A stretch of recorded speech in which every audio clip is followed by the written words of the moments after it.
नमस्कार, मैं रविंद्र कुमार। आखिरकार 16 मार्च 2024 को भारत के मुख्य चुनाव आयुक्त श्री राजीव कुमार ने 2024 में होने वाले 18वीं लोकसभा चुनाव की तारीखों की घोषणा कर दी। इस बार लोकसभा की 543 सीटों के लिए 7 चरणों में मतदान होगा।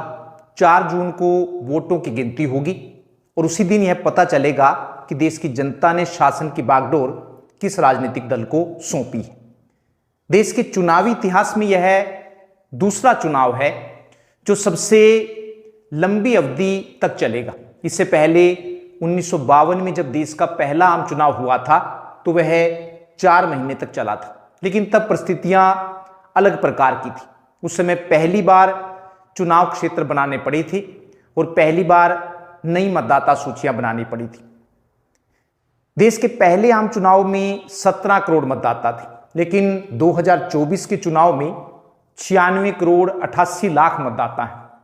अगर इनको पुरुष और महिला मतदाता में बांटा जाए तो 49.7 करोड़ पुरुष मतदाता हैं और 47.1 करोड़ महिला मतदाता हैं।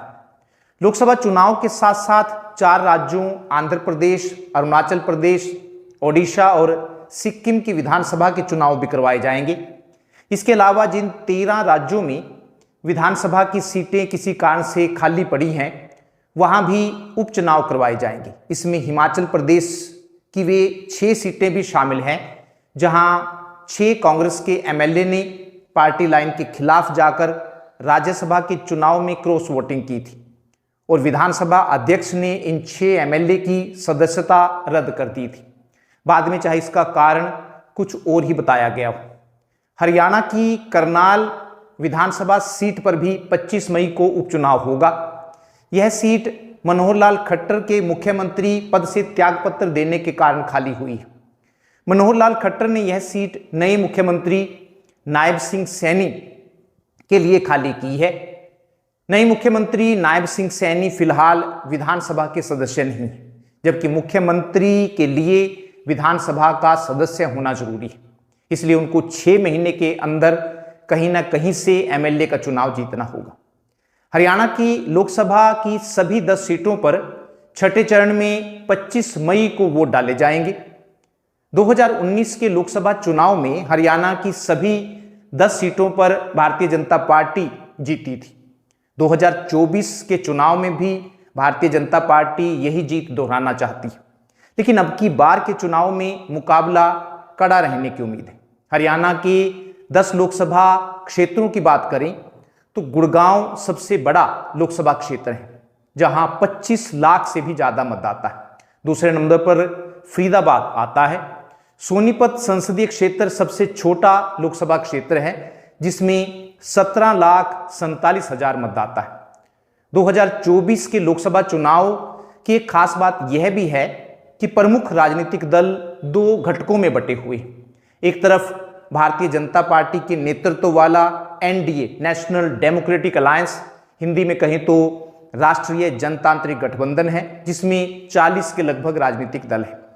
तो वहीं दूसरी तरफ कांग्रेस के नेतृत्व वाला आईएनडीए, इंडिया गठबंधन है, जिसमें 26 राजनीतिक दल है। इन दोनों गठबंधनों के अलावा कुछ राजनीतिक दल ऐसे भी हैं जो ना इधर हैं और ना उधर हैं।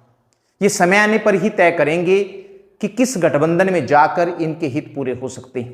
बात करें राजनीतिक दलों की तो 5 मार्च 2024 तक चुनाव आयोग के पास 2798 राजनीतिक दल पंजीकृत थे। 2798 राजनीतिक दल पंजीकृत थे। इनमें से 6 मान्यता प्राप्त राष्ट्रीय राजनीतिक दल हैं, जो भाजपा, कांग्रेस, मार्क्सवादी communist party, national people's party, Bahujan Samaj party और आम आदमी पार्टी। इसी प्रकार 58 मान्यता प्राप्त राज्य स्तर के राजनीतिक दल हैं।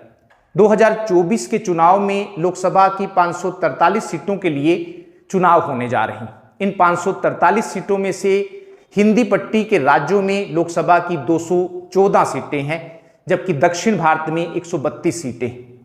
हिंदी पट्टी के राज्यों में सबसे ज्यादा सीटें उत्तर प्रदेश में हैं, जहां लोकसभा की 80 सीटें। इसके बाद महाराष्ट्र का नंबर आता है, जहां लोकसभा की 48 सीटें, दक्षिण भारत में लोकसभा की सबसे ज़्यादा 39 सीटें तमिलनाडु में।